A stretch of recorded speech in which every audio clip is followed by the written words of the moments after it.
आपसे एक सवाल पूछता हूं, भगवान को घर चाहिए या पहाड़ ही खुद भगवान है? यह तस्वीर है ओम पर्वत की। 6191 मीटर ऊंचे इस पहाड़ पर बर्फ खुद ब खुद ओम की शक्ल बना देती है। अब जब इसी जगह के पास एक 3 टन वजन वाली भगवान शिव की मूर्ति लगाने की कोशिश हुई तो यहां के लोकल रूंग समुदाय ने इसका कड़ा विरोध किया। अब मैं आपको बताता हूं मुझे यह पूरा मामला क्यों दिलचस्प लगा।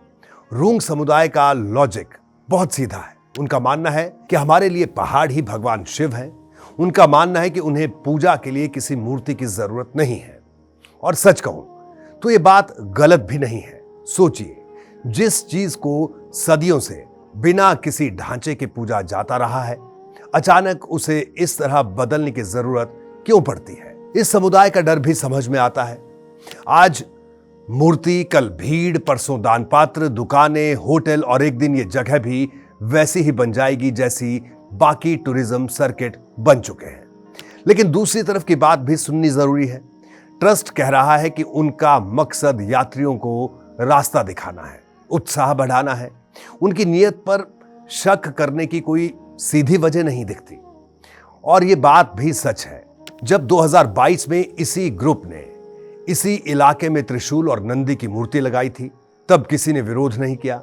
2023 में तो खुद पीएम मोदी ने उसी त्रिशूल के सामने पूजा की थी।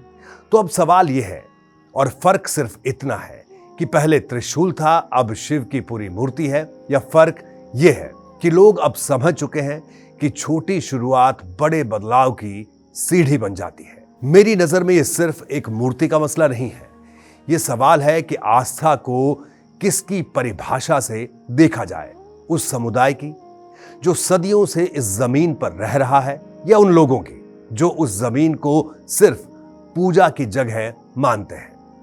और शायद यही वजह है कि विकास और संस्कृति की यह बहस कभी खत्म नहीं होती।